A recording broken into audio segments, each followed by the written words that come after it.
스가랴서 4장 2절 함께 같이 합독합니다. 시작. 그가 내게 묻되 내가 무엇을 보느냐.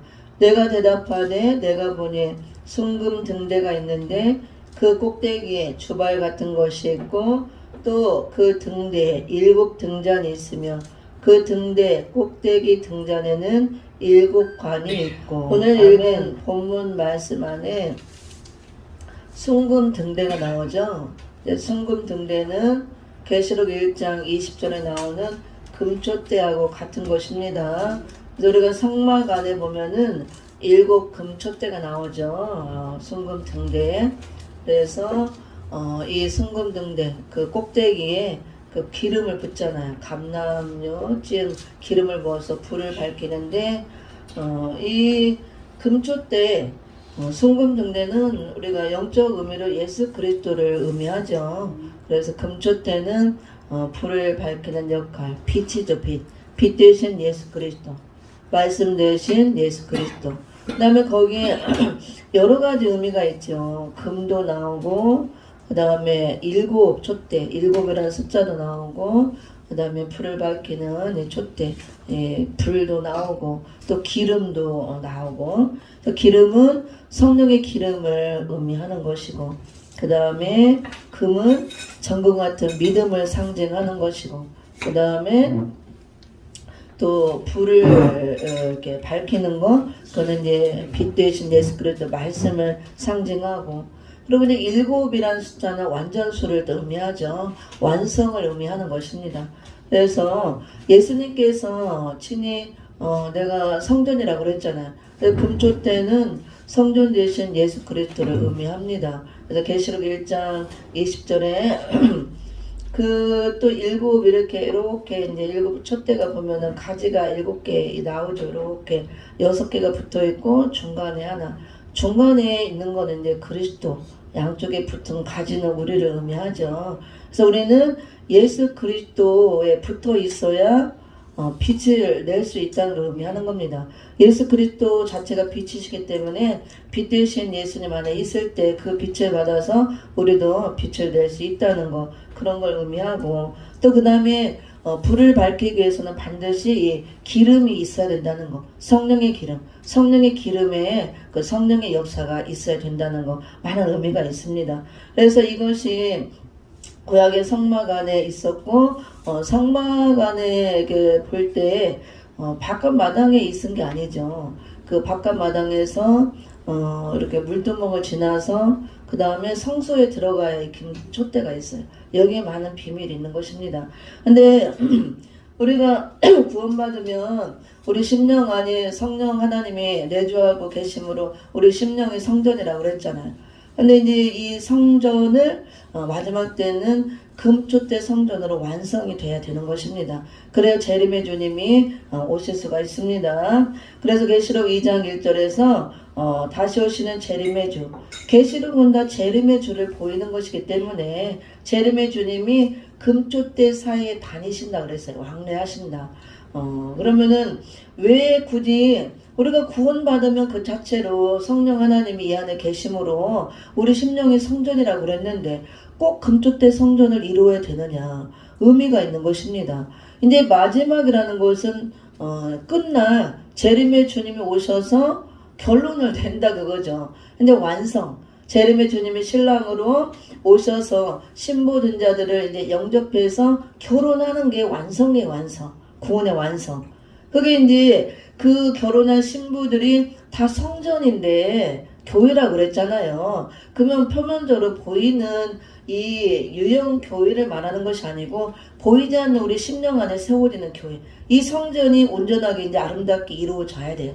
그 성전을 정금 같은 믿음으로 지어진다고 해서 금촛대 성전, 항상 빛으로 충만하고 말씀으로 충만하고 말씀 되신 그리스도가 내 안에 성령을 통해서 계심으로 금촛대가 여기 안에 들어있는 것처럼 이 금촛대 성전으로 완성이 돼야 그 사람이 신부 자격이 갖춰지고 재림주를 영접할 수 있다. 그래서 계시록은 이제 마지막 결론을 짓는 말씀이고 재림주를 맞이할 수 있도록 우리 심령 안에는 금촛대 성전을 이루고 그가 아름다운 이 결혼할 처녀들이 되어서 재림의 맞이할 준비가 된 거룩한 신부 자격된 자들이 되기 때문에 금토때 성전을 이루라고 말씀하고 있습니다. 그리고 또 비밀이 하나 볼게요. 이 성전에 대한 비밀이 많이 나와 있는데요. 특히 이 금초대의 비밀이 아주 오묘하고 깊고 많습니다. 계시록 11장 1절 2절을 읽어봅니다. 왜 굳이 금초대 성전으로 지어야 되는 것인가? 11장 1절 2절 같이 시작. 또 내게 지팡이 같은 갈대를 주며 말하기를 일어나서 하나님의 성전과 제단과 그 안에서 경배하는 자들을 청량하되 성전 방마당은 청량하지 말고 그냥 두라. 이것을 이방인에게 주었은즉 저희가 거룩한 성을 42달 동안 짓밟으리라. 아멘. 여기도 마지막에 이 교회에 대한 비밀이 들어 있습니다. 이 금초대 비밀에서 마지막에 교회의 비밀이 있다고 그랬죠. 두 종류의 교회로 나눈다고 그랬습니다. 주님 올 때 이 구원받는 교회, 그 다음에 심판의 대상이 되는 교회라고 교회가 나온다 그랬습니다. 오늘 계시록 11장 1절 2절에서도 그 비밀을 밝혀 보여주는 것입니다. 지난 시간에 12장과 17장에서 보여줬죠. 계시록은 또 선지사와 짝을 맞춰서 해석도 해야 되지만 계시록과 계시록에서 이 안에서 또 짝을 맞춰서 해석이 나옵니다. 11장 1절 2절에 보면 성전 안과 성전 방마당이 나옵니다. 11장 1절에 보면 또 내게 지팡이 같은 갈대를 주며, 지팡이 같은 갈대는 하나님의 공의로운 말씀을 말합니다. 마지막 때에 이 기준이 되어주는 말씀. 그래서 스가랴서 4장 10절에서는 기준을 잡아주는, 성전이 올바르게 지어졌느냐 못 지어졌느냐 청량해주는 이렇게 다림줄 역할을 하는 다림줄의 말씀이 나와요. 스가랴서 또 2장이나 다른 곳에서는 청량줄이라고도 합니다. 우리가 이제 예전에 성전 지을 때 이렇게 수룹바벨의 손에 이 다림줄이 들린 걸 보고 하나님이 기뻐하셨다 그랬죠. 그때는 실제로 수룹바벨 성전을 짓기 위해서 다림줄을 잡았지만 청량줄 바르게 청량해서 바르게 지어야 되니까 이거는 영적으로 마지막 때 우리 말세를 만난 교회, 우리 모든 성도들의 심령 안에 이 심령 성전이 금초대 성전으로 온전하게 지어졌느냐 지어지지 않았느냐 청량해보는 역할을 하는 말씀을 말하는 거야. 그 스룹바벨의 손에 들렸던 다림줄은 마지막 때 성전을 청량해주는 기준이 되어주는, 올바로 됐느냐 되지 못하느냐 기준에서 벗어났느냐 이걸 청량해주는 청량줄 역할을 하는 말씀이에요. 그걸 다림줄이라고 하고 청량줄이라고 하고 계시록 11장 1절에서는 지팡이 같은 갈대라고 합니다. 우리가 또 계시록 21장 22장 거룩한 성 새 예루살렘을 건축하는 그 내용이 나오죠. 재료도 나오고 크기도 나오고 거기에서는 천사가 또 금갈대 지팡이를 잡았다 그랬습니다. 다 그런 걸 의미하는 것입니다. 그래서 우리 심령 안에 성전이 이루어지는 것은 말씀으로만 이루어질 수 있다는 거, 말씀만이 기준이 될 수 있다는 거. 인간적으로 아무리 학문적으로 뛰어나고 그러니까 인본주의 사상이 다 이렇게 무장이 되어 있고 인학이 뛰어나도 그걸로는 심령의 성전을 이룰 수가 없어요. 오직 진리의 말씀으로만 마지막 때 이렇게 시대적인 말씀, 기준이 되어주는 다림줄의 역할을 할 수 있는 이 선지서 계시록 예언의 말씀을 통해서만 심령 성전을 온전히 이룰 수가 있고 기준을 잡아준다고 그랬습니다. 이 다림줄의 말씀을 딱 띄워보면은 다 나와요. 내가 이 성전이 올바로 지어졌는지 삐뚤어졌는지 지금 바벨화가 돼가고 있는지 내가 음령화가 돼가 있는지 다 나온다고 합니다. 이 말씀은 은혜시대 천국복음의 말씀이 아닙니다. 예언서, 예언의 말씀이라고 해요. 계시록 1장 3절에 이 예언의 말씀을 읽고 듣고 기록한 것을 지키는 자들의 복이 있다. 때가 가까우니라.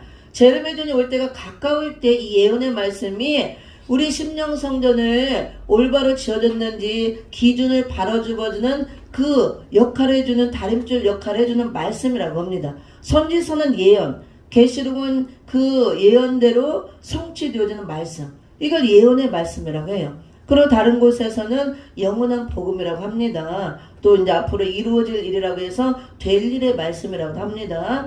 오늘 계시록 11장 1절 2절에서도 이렇게 지팡이 같은 갈대에 청량줄의 말씀을 띄워서 성전 안으로 들어왔는지, 이 심령의 성전이 아름답게 이루어져서 금쪽대 성전으로 이루어져서 내가 성전 안에 들어와 있는 자인지, 아니면 이 심령 성전이 금쪽대 성전으로 지어지지 못하고 아직도 성전 바깥마당에 있는지, 이 말씀을 기준해서 딱 잰다 그거예요. 그래서 또 내게 지팡이 같은 갈대를 주며 말하기를, 일어나서 하나님의 성전과 제단과 그 안에서 경배하는 자들을 청량하라 그랬죠. 그러면 우리가 성막에 보면은 성전 바깥 마당이 있습니다. 양을 잡고 소를 잡고 이게 재물을 다 각을 뜨고 기름을 떼고 태워서 번제를 올려드리는 바깥 마당이 있죠. 번제단이 있습니다. 그거는 예수님이 재물이 되어서 우리를 위해 죽으시고 우리를 위해서 이렇게 희생 제물을 드리는 그것을 상징하는 것이죠. 그리고 우리가 또 제물이 되어서 기름으로 우리 죄가 태워져서 하나님 받으시고 우리 죄를 사하시는 그 주님의 십자가 보혈의 은총, 그 구원의 은총을 부어주는 그곳을 그렇게 상징적으로 보여준 거죠. 근데 은혜 시대는 예수의 피를 바르고 그 피를 힘입어서 우리가 죄사함 받지만 거기에 머물러 있으면 안 되고, 피를 바르고 우리가 잡아서 다 번제를 올리고 죄사함 받으면 구원 받습니다. 그렇지만 거기서 끝나는 것이 아니고, 거기서 구원받았으면 이제 어디로 가야 되느냐, 지성소까지 들어가야 완성이 되어지는 것입니다. 그러나 지성소까지 가려면은 거치는 것이 있죠. 물두멍을 거쳐야 되죠. 물두멍은 영적 의미로 세례를 의미하고 우리가 홍해를 걷는 것을 상징하는 것이죠. 세례도 물 세례를 받아야 되고 성령 세례를 받아야 됩니다. 거기까지만 가면 안 돼요. 거기는 아무나 가는 것이 아니고 제사장들만 갈 수가 있습니다. 그리고 또 물두멍을 지나면 이제 어디로 가요? 물두멍 보고 다 이거 씻고 깨끗하게 해서 성소로 들어가잖아요. 비로소 성소에 들어가면 성소가 있고 지성소가 있죠. 성소에 있는 것이 세 가지가 있습니다. 떡상이 있죠. 그 다음에 왼쪽에 금촛대가 있죠. 저쪽에 앞쪽에 순금, 저기 향단, 기도의 향단이 있잖아요. 이렇게 세 가지가 나옵니다. 떡상, 진설병 올린 떡상이 있고 순금등대, 금촛대가 있고 그 다음 향단이 있습니다. 이것이 계시록 11장 1절에 나오는 이 세 가지가 여기 나오잖아요. 하나님의 성전과, 이거는 금촛대 성전을 의미하지만 그 성소로 들어가는 그 성전을 말하는 것입니다. 바깥마당 성전이 아니고, 그 다음에 제단과, 그래서 예배 모든 걸 드리고 통과하고 하나님께 올려지는 제단, 그 안에서 경배하는 자들을 청량하되, 이 세 가지가 나옵니다. 그런데 성전 방마당은 청량하지 말고 그냥 두라 그랬죠. 그럼 바깥마당 어디예요? 저기 이방인의 뜰을 말하는 것이 아니에요. 여기 바깥마당은 마당에서 재물을 잡아서 번제로 태워드리는 번제단이 있는 그 바깥마당을 말합니다. 예수의 피밖에 없네. 피 바르고 우리가 영혼 구원 받은 그 바깥마당. 은혜시대 역사가 다 예수의 피를 뿌리고 우리가 번제로 다 들어지고 태워지고 죄사함 받고 영혼 구원 받은 역사, 바깥마당의 역사를 말합니다. 그래서 거기까지만 있으면 안 되고, 우리가 피를 바르고 거듭나고 구원받았으면 우리가 믿음이 성장해서 물두멍을 지나서 완전한 그 성령 세례, 십자가 세례를 통해서 성전으로 들어가야 된다고 합니다. 성전으로 들어가서 지성소까지 가야 된다 그거예요. 성전에 들어가면 이제 지성소까지 가는 길이 열리죠. 그런데 이제 바깥마당에는 일반 백성들도 다 들어오죠. 근데 성전에는 아무나 못 들어가요. 제사장이 돼야 들어가는 것입니다. 그래서 하나님께서는 우리가 죄사함 받으면 베드로전서에서도 말하죠. 우리를 왕같은 제사장이요 그랬죠. 너네 왕같은 족속의 제사장이라 했잖아. 영적으로 우리가 왕같은 자들을 얻고 제사장들이 되었다. 그래서 우리가 거듭났으면 마당에만 있으면 안 되고 성전으로 들어가야 된다 그겁니다. 성전에는 떡상이 있죠. 진설병, 하나님 말씀, 진리의 말씀, 모락모락 이렇게 김이 나는 신선한 아주 깨끗한 말씀, 이렇게 곰팡이 난 떡 같은 그런 말씀 말고, 말락에서 보면은 이 진설병 곰팡이 난 떡 이렇게 다 제단에 올린다 그랬죠. 그건 다 변질된 거, 비진리를 말하는 것입니다. 그런 것이 아니고 깨끗한 아주 말씀, 그런 기인나는 무랑무랑 신선한 떡같이 맛있는 이런 진리의 말씀, 이런 말씀을 날마다 먹고 이런 말씀을 통해서 내 생활이 하나님께 완전히 영광 돌리는 여호와 하나님만 영화롭게 하는 그런 생활이 되어져야 된다는 걸 보여주는 거예요. 이 떡상은. 그리고 맨날 하나님께 떡을 올리고 예배를 드리잖아요. 그 다음에 금초대, 이렇게 금과 같은 믿음, 정금의 정금, 변함이 없는 깨끗한 정금, 이 불순물이 빠진 정금 같은 믿음으로 이렇게 아름답게 심령의 성전을 이루고, 촛대가 그 안에 들어있는 것처럼 말씀으로 충만해서 날마다 진설병 그 떡의 말씀 먹고 충만해서 이 심령이 어두워지지 않고 항상 밝아져 있는 상태. 그래서 날마다 기쁨과 즐거움이 넘치는 거예요. 하나님께서 우리에게 요구하신 대로 항상 기뻐하라, 쉬지 말고 기도하라, 범사에 감사하라. 이것은 그리스도 안에서 너희를 향한 하나님 아버지 뜻이라 그랬어요. 하나님 아버지 뜻이니까 우리가 그렇게 해야 되잖아요. 항상 기뻐해야 돼요. 범사에 감사해야 되고 쉬지 말고 기도해야 되는 것입니다. 근데 우리는 막 이렇게 좋은 일만 있을 때는 막 기뻐하고 감사하죠. 항상이라고 했어요. 항상. 좋은 일이 있던 나쁜 일이 있던 우리가 아플 때든 아프지 않을 때든 어렵든 어렵지 않든 항상 기뻐하고 감사하고 쉬지 말고 기도하는 이런 삶이 돼야 되는 것입니다. 이렇게 되어지려면 우리가 바깥 마당에서 구원받은 게 다 된 것이 아니고 성전 안으로 내가 들어가는 신앙이 되어서 믿음이 성장해야 거기 들어가는 것이에요. 제사장 바늘만 들어가기 때문에 일반 백성들은 들어갈 수가 없습니다. 하나님께서 우리에게 원하는 것은 내가 그냥 백성으로만 구원받아도 감사하지만 더 백성에서 온전한 하나님의 자녀로 되고 온전한 그리스도의 신부가 되어서 온전한 하나 되기를 원하는 것이 하나님의 뜻이에요. 그래서 자꾸도 우리가 성장을 해서 영적으로 마당에도 피 바르고 죄 씻고 구원받았으면 성전으로 들어오라 그거예요. 완전한 불세례를 통과하고 들어와서 날마다 말씀의 떡을 먹고 하나님께 영광 돌리는 이런 신앙생활을 하고 그 다음에 항상 말씀이 충만해서 이 심령 안이 어두워지지 않도록 밝아져 있는 심령 상태, 항상 기뻐하고 쉬지 않고 기도하고 범사에 감사하는 이런 생활이 되라는 것입니다. 그 다음에 기도의 그 향을 올리는 그 분향단이 있죠. 기도의 향. 그래서 우리가 계시록의 5장도 보고 8장에도 보면은 금그릇과 그 금대적 금향로가 나오죠.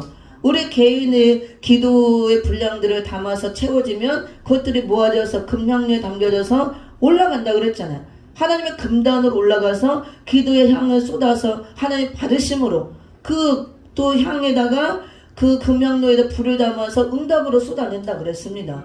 그래서 우리가 기도의 향단, 항상 이 기도의 향이 끊임없이 올라갈 수 있도록 기도를 쉬면 안 된다 그거예요. 이 세 가지가 갖춰져야 되고 우리가 바깥마당에서 있으면 안 되고 우리 신앙의 성전에서 물두멍을 거쳐서 이 성소까지 들어가서 세 가지가 이루어져야 돼요. 그렇게 된 사람만 청량한다 그 소리에 지금 계시록 11장 1절 또 내게 지팡이 같은 갈대를 주며 말하기를 일어나서 하나님의 성전과 금주대 성전으로 이루어졌나 안 졌나 제단과 항상 내가 기도의 향을 올리는 이 기도의 불이 꺼지지 않는 이 제단, 심령의 제단, 이 심령의 중앙제단, 기도의 제단이 항상 살아있는가, 이 여호와 하나님께만 내가 제물이 되어서 태워서 올려지는 이 제단이 이루어져 있는가, 경배하는 신앙, 진설병 떡을 먹고 오직 여호와 하나님만 경외하는 신앙이 되어졌나, 이거 지금 청량해 본다 그 소리 말씀을 통해서. 그래서 이 세 가지가 이루어진 사람, 내가 성전 안으로 들어와서 이 진설병을 먹고 항상 불을 밝히고 있고 기도 향을 태워서 올리고 이 세 가지가 된 사람만 청량해서 마지막 때 재림의 전이 올 때 그 사람이 재림주를 영접할 수도 있고 그 다음 계시록 13장 같은 서정통치 시대가 올 때 그 시대에 떨어지지 않도록 보호해서 환란에서 보호해서 재앙에 엎드리지 않도록 다 영육간의 보호를 해서 재림의 주님 올 때 재림주를 맞이하는 축복을 준다 그 말씀이에요. 그래서 금초대 성전이 이렇게 중요한 겁니다. 금초대 사이에 다니신다 그랬잖아. 이것이 이루어진 자만이 성전 안으로 청량되어 들어온 자만이 이것이 갖춰진 자만이 심령 안에 금초대 성전이 이루어진 자만이 재림주를 영접할 수 있다 그 말씀입니다. 그러면은 2절에 보면 성전 바깥마당에 있는 자들은 청량도 하지 말래요. 할 필요도 없대요. 이미 하나님께서 내가 이방인에게 너희들을 다 내어서 던져버리고 42달 동안 짓밟히게 한다 그랬습니다. 그러면은 2절에 성전 방마당은 청량하지 말고 그냥 두라. 이것을 이방인에게 주었은즉 저희가 거룩한 성을 42달 동안 짓밟으리라. 그래서 어떤 분은 이것을 성전 방마당이라고 하니까 믿지 않는 불신자들 저기 바깥마당 이방인의 뜻 거기로 해석하는 분들인데 그거는 잘못된 해석이에요. 왜냐하면 분명히 여기 성전 방마당은 안전의 성막 밖에 이방인의 뜻을 말하는 것이 아닙니다. 왜냐하면 여기 분명히 거룩한 성을 42달 동안 짓밟는다 그랬죠. 거룩한 성이 거룩한 성전을 의미하는 것이에요. 성전을 짓밟히게 한다고, 교회를 짓밟히게 한다고 합니다. 그래서 저기 믿지 않는 불신자들을 말하는 게 아니에요. 불신자는 이미 버림을 받았기 때문에 그냥 놔둬도 돼요. 예수를 믿지 않으면 이미 심판 아래 놓여있기 때문에 주님 올 때 그냥 저절로 심판의 대상이니까 그냥 놔둬도 됩니다. 교회 안에 심판이 있다고 그랬잖아요. 교회 안에 주님 올 때 주님을 잘 믿느냐 올바로 잘못 믿느냐 이것을 양과 염소를 가르듯이 알곡과 쭉정이를 타작해서 나누듯이 여기는 성전 안과 방마당으로 가르는 것입니다. 그래서 성전 방마당은 바깥마당에서 번제전에서 예수의 피를 받고 우리가 거듭났어요. 영혼은 구원 받았습니다. 근데 영적으로 성장하지 못하고 물두멍을 거쳐서 영적 제사장의 직분을 하지 못하고 그 성소까지 들어오지 못한 자들 그냥 어린아이 상태로 거듭나고 그냥 있고 그냥 영적으로 안전뱅이가 되어있고 영적 소경이 되어있고 기머거리가 되어있고 벙어리가 되어있고 어린아이 상태로 기저귀 차고 그냥 오줌 싸고 똥 싸고 맨날 주세해 앵앵하고 그렇게 있는 저게 물론 그렇게 돼도 거듭났으면 구원은 받아요. 영혼 구원은. 근데 재림의 주님일 때 왜 그러냐면 많은 환난과 재앙이 있다 그랬어요.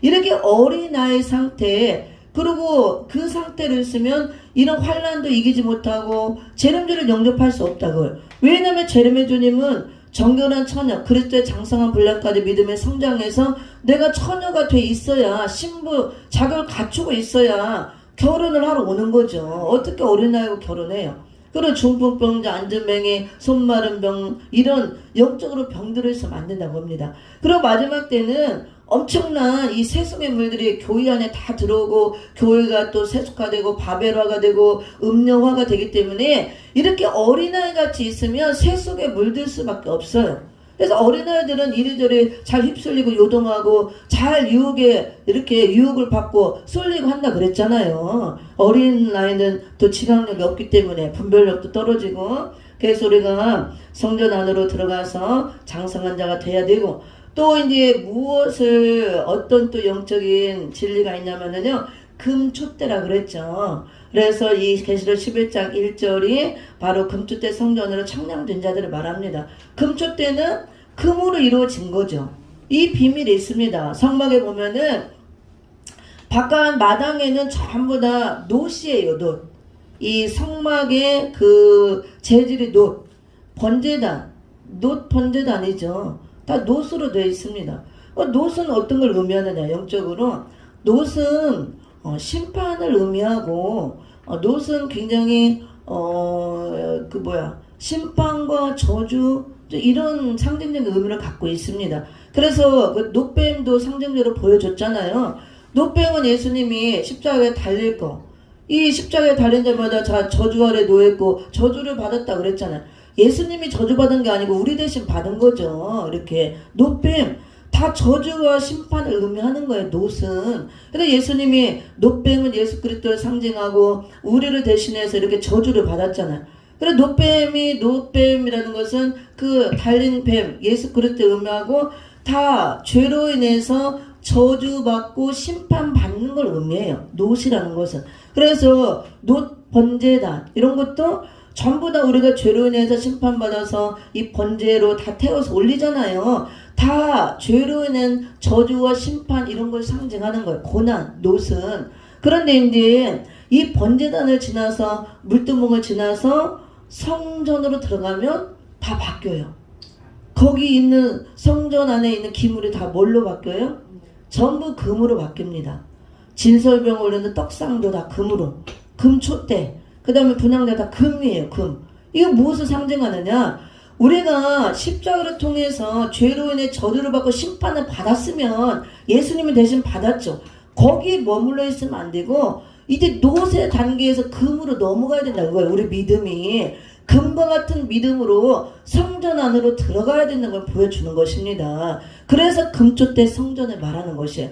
은혜 시대는 우리가 바깥마당에서 이 놋 번제단에서 태워드리고 십자가를 통해서 우리가 피발로 구원만 받아도 돼요. 근데 재림의 주님 올 때 우리가 신부로 이제 영접을 받아서 결혼하려면은 이 노세 단계에서 우리 신앙 차원이 한 단계 올라가서 금 단계로 들어가야 된다. 그겁니다. 그래서 심령의 성전도 예수 믿고 구원받았으면 10년간의 성전이 이루어졌지만 금촛대 성전으로 완성이 돼야 된다. 그 말씀을 말하는 것입니다. 근데 거기는 다 금이에요. 금으로. 우리의 심령 성전이 금으로 아름답게 지어져야 된다. 그 말씀이에요. 그러면 그 금촛대 성전은 금으로 지어지는 성전이라고 그랬죠? 그것도 순금, 정금으로 지어지는 성전이에요. 그러면 정금은 불순물이 다 빠진 상태를 말하잖아요. 완전 100%는 없지만 이 세상에서는 순도 100% 같은 그런 불순물에 빠진 금. 그러면은 금은 믿음을 상징하는데 이 정금으로 심령 성전이 이루어져야 되는데 정금이 되려면 불순물이 빠져야 돼요. 그 빠지려면 어떻게 해야 돼요? 다 이게 재련을 해야 되잖아요. 불 속에 넣었다 뺐다 녹였다가 또 망치를 뚫었다 재련하고. 그래서 성경에서는 금과 같은 믿음을 소유하기 위해서 우리를 단련한다, 재련한다, 연단한다, 훈련한다. 그 고난을 통해서 그래서 우리에게 여러 가지 고난을 주시는 것입니다. 고난 받는 것이 내가 지금 불 속에서 찌기를 빼는 과정이에요. 그래서 정금으로 나오도록 그래야만 정금이 되어지고 그 정금이 되어져야 금촛대 성전이 아름답게 이루어집니다. 그럼 왜 굳이 정금으로만 지어야 되냐? 14개도 있고 18개도 있는데 그렇게 좀 섞이면 안 되냐? 안 됩니다. 왜냐하면은 한번 보세요. 우리가 믿음도 다양해요. 성경에 보면은 믿음이라고 다 믿음이 아니고 믿음이 없이는 하나님을 기쁘시게 할 수 없고 믿음이 없이는 믿음으로 우리가 다 천국 가잖아요. 예수 그리스도의 믿음으로. 그럼 믿음이 중요해요. 그러면 믿음을 상징하는데 그냥 믿음이 아니에요. 반드시 정금이어야 됩니다. 금촛대, 순금, 병금. 그러면 왜 그러냐? 믿음도 성경에 보면 큰 믿음도 있고 적은 믿음도 있고 우리가 사복음서 많이 나오죠? 예수님께 인정받은 믿음, 칭찬받은 믿음 많이 나와요. 그리고 또 귀신 같은 믿음도 있어요. 귀신들도 믿고 떤다 그랬잖아요. 예수님이 하나님 아들인 거 믿었잖아요. 믿어도 다 믿음이 같은 게 아니라는 것입니다. 귀신같이 백날 믿어봐야 소용없어요. 귀신 같은 믿음은. 또 믿음은 성경에서 우리에게 요구하는 믿음은 정금 같은 믿음이면서 그런 믿음은 긍정적인 믿음이에요. 긍정적인 믿음. 할 수 있다. 하면 된다. 하나님이 도와주시니까. 부정적인 믿음도 믿음입니다. 내가 안 돼. 나는 나이가 많아서 안 돼. 할 수 없어. 몸이 아파서 안 돼. 병들어서 안 돼. 가진 것이 없어서 안 돼. 배운 것이 없어서 안 돼. 나 같은 것이 무엇을 해? 나는 아무것도 아니야. 별것도 아닌데 나는 할 수 없어. 그럼 그 사람은 할 수 없어. 왜? 그렇게 믿으니까. 입으로 시인하니까. 근데 믿음이에요. 그거는 부정적인 믿음입니다. 성경은 그런 믿음을 말하는 것이 아니에요. 나는 연약하고 부족하지만 할 수 있다. 하나님이 도와주시니까. 나는 가진 것이 없지만 하나님이 내 아버지고 나는 자녀니까. 아버지 것이 다 내 것이니까. 나는 부자다. 할 수 있다. 예수님이 내 신랑이니까 예수님이 세계 최고 부자 운 오주를 통틀어서 최고 부자인데 그 부자 신랑을 내가 가졌는데 나는 최고 부자 신랑을 가졌어. 그럼 나는 할 수 있어. 나는 부족하지 않아. 하나님은 완전하신 하나님이고 부족함이 없는 분이고 얼마든지 채워줄 수 있는 분이신데 나는 그 하나님을 믿고 의지하니까 나는 부족하지 않고 하나님이 도와주셔. 할 수 있어. 힘을 주시고 다 이렇게 연약한 자를 붙들어 주시고 다 준다 그랬잖아요. 제가 어느 날 사람들이 맨날 없으면 막 없다 하고 막 하잖아요. 절대로 없다 소리 하면 안 돼요. 없다 죽겠다 힘들다 하면 안 됩니다. 입으로 시인하기 때문에 그대로 되어지는 거예요. 없어도 나는 부유하다. 왜? 창조주 하나님이 내 아버지잖아요. 아버지라며 아버지 거 다 내 거잖아요. 요한복음 1장 12절 우리에게 자녀의 권세를 줬고 자녀는 그냥 누리는 거예요. 아버지 것을 뭐 결제받고 하는 게 아닙니다. 그 내가 이렇게 부유한 자가 이미 된 거예요. 고린도서 8장 9절에 예수님은 부유한 자로서 가난케 되심이 우리를 부유케 하심이라 그랬습니다. 십자가에서 이미 가난의 저주를 받으셨어요. 그래서 우리가 먼저 이 생각을 바꿔야 되는 거예요. 성경은 우리에게 믿음을 요구할 때 이런 긍정적인 믿음을 바라는 것입니다. 이 믿음을 살아있는 믿음이라고 하고 우리가 또 고난을 통해서 시련과 연단을 통해서 믿음이 얻어지는데 그런 걸 통해서 자꾸 찌개를 빼내는 거. 내 생각들을 버리고 인본주의 생각, 이 땅의 것들 다 빼내고 그래서 정금처럼 믿음이 나와야 그 믿음으로 성전을 지어줄 때 온전한 성전. 그래서 이 정금으로 지어지는 믿음만이 그 믿음으로 지어진 성전만이 주님 올 때까지 그 성전이 무너지지 않고 세속에 물들지 않고 변질되지 않고 그 다음에 온전하게 보존이 되어야 재림의 주님 온다고 합니다. 그래서 정금으로 지으라는 것입니다. 그래서 금토 때 성전을 이루라고 말씀하는 것입니다. 그래서 우리는 믿음 하나님 주시는 선물이라고 했죠. 저는 믿음에 대한 걸 굉장히 좋아합니다. 특별히 하나님이 그 믿음에 대한 강한 은사를 부어주시고 오직 믿음으로 이렇게 왔기 때문에 그걸 제가 신학교 강의도 많이 했어요. 믿음에 대한 거. 하나님 얼마나 기뻐하시는지 몰라요. 믿음에 대한 거 할 때. 그래서 이왕이면 하나님 강하고 담대한 믿음을 주십시오. 여호수아 같이 크고 강하고 담대한 믿음. 앞만 보고 전진하고 나갈 수 있는 믿음. 뒤로 퇴보하지 않는 믿음. 그 다음에 예수님께 칭찬받는 믿음, 인정받는 믿음, 이왕이면 큰 믿음, 천국 같은 믿음 달라고 기도하는 것입니다. 예수님의 제자들이 믿음이 없은 게 아니에요. 풍랑에 막 일었을 때도 이렇게 막 두려워 떨고 귀신들도 못 쫓고 했죠. 예수님이 믿음이 또 없는 자들하고 책망하신 것도 있었고 이 믿음이 적은 자들하고 책망한 것도 있었어요. 그러니까 믿음이 있어도 적은 믿음도 귀하지만 믿음이 적은 것도 책망을 받았잖아요. 믿음이 없는 것도 책망을 받았고. 그래서 우리는 이왕이면 큰 믿음, 강하고 담대한 믿음. 그래야 하나님의 큰 일을 할 수가 있는 것입니다. 우리 믿음대로 되어지기 때문에 믿음의 그릇대로 하나님이 쓰시기 때문에 큰 믿음, 강하고 담대한 믿음, 뒤로 물러가지 않는 믿음, 앞만 보고 전진하는 믿음, 심지가 견고한 믿음, 뿌리를 깊이 내려서 흔들리지 않고 요동하지 않는 믿음. 이런 믿음을 달라고 기도를 해야 돼요. 그 하나님이 믿음을 주십니다. 선물이기 때문에. 그냥 저절로 오는 게 아니에요. 주시지만 믿음은 반드시 얻어지는 방법이 몇 가지가 있어요. 시련과 연단을 통해서 얻어집니다.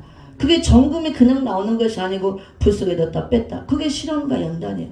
고난받는 걸 감사해야 돼요. 그래서 욥기도 23장 10절에 우리 고난당하는 것이 우리에게 유익이라고 그랬고 욥을 통해서 말씀하실 때 나를 단련하신 후에 내가 정금같이 나오리라 그랬잖아요. 단련이 없으면 절대로 정금같이 나올 수가 없는 겁니다. 그래서 주위에 많은 사람들을 볼 때 어려움 없이 일평생 편안하게 이렇게 살아온 분들도 많이 있어요. 사람들이 다 그렇게 살기를 원하죠. 부러워합니다. 좋은 집안에서 태어나서 힘들게 살지 않고 고생하지 않고 좋은 옷 입고 좋은 거 먹고 많은 걸 배우고 좋은 학교 나가서 이렇게 하고 저도 옛날에는 부러울 때도 있었어요. 가난의 고난을 많이 겪게 해서 그것 때문에 많은 상처도 있고 그렇지만 이게 지나고 나니까 가난도 엄청 축복이더라고. 너무 감사한 거예요. 그래서 하나님 너무 감사해요. 저를 가난하게 해줘서 감사해요. 가난한 사람들의 심정을 이해할 수 있게 해줘서 감사해요. 내가 낮은 자리에 있게 해서 낮은 자 편에 서서 그 사람들의 마음을 헤아리고 그 사람들을 내가 사랑하고 섬길 수 있게 해준다는 게 너무 감사해요.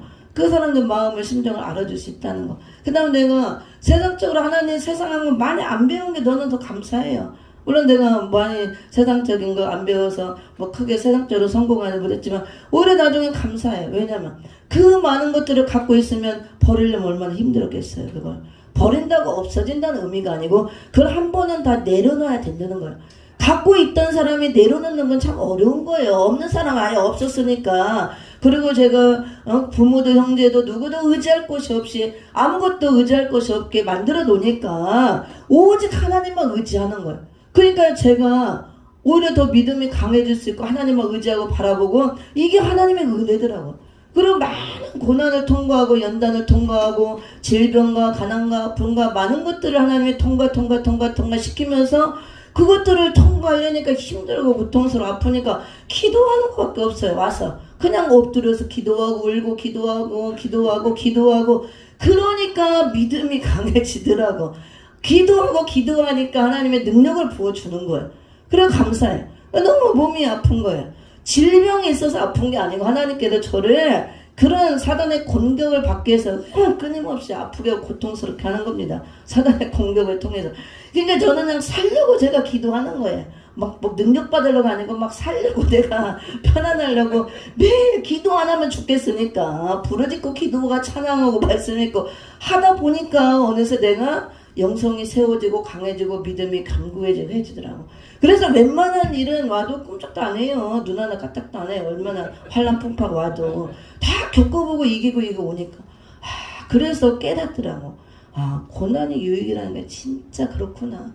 근데 이거를 깨달으면 우리가 항상 기뻐하라고 그랬죠. 기뻐할 수 있어요.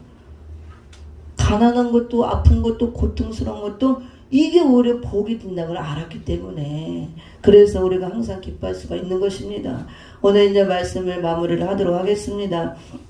계시록 1장 20절에서 금초대 비밀을 보여주시고 2장 1절에서 금초대 사이에 예수님이 왕래하신다 그랬습니다. 우리 마지막 때 심령 성전이 완성돼야 완전한 성전 되신 그 예수님이 신랑으로 오셔서 우리 신부를 또 취하시고 결혼을 할 텐데 완성이 돼야 될 텐데 반드시 심령 안에 전금과 같은 믿음으로 금초대 성전을 이루어야만 재림의 주님 왕래하시고 그 사람의 재림주를 영접할 수 있다 그랬습니다. 그래서 금이라는 것은 정금 같은 믿음, 실험과 연단을 통해서 얻어진다 그랬습니다. 말라기 3장 2절 3절에 보면 우리를 금과 같이 연단해서 우리를 깨끗하게 나온다 그랬어요. 감사해야 되는 것입니다. 우리 이모야 목사님 몸 아픈 거 이런 거 감사하세요. 이걸 통해서 더 하나님이 정금을 만드시는 과정이라고 볼 수가 있습니다. 그 다음에 이제 또 왜 그러냐면 마지막 때는 믿음들이 여러 종류라고 그랬죠. 믿음이 있다 하면서 말세가 될수록 잘 변질이 된대요. 변질. 근데 변질된 믿음은 소용이 없어요. 세속에 물들어서 변질된다고 합니다. 여기 한 장만 찾아보고 마치도록 하겠습니다. 야고보서 한번 5장 봅니다. 어떻게 변질되고 왜 변질이 되는가. 그래서 마지막 때 주님 올 때까지 이제 우리의 믿음이 변질되지 않아야 재림주를 맞이할 수가 있는데 변질되지 않으려면은 내가 실험과 연단을 통해서 말씀을 통해서 정금으로 이 승금등대 성전, 금초대 성전이 이루어져 있어야 변질이 안 돼요. 그렇게 안 되면 다 변질된다고 나와 있습니다. 변질되면 소용없어요. 진짜 금은 변질 안 되지만 녹슬고 변질되고 다 소용없는 거죠. 야고보서 5장 1절 3절을 함께 읽어봅니다. 시작.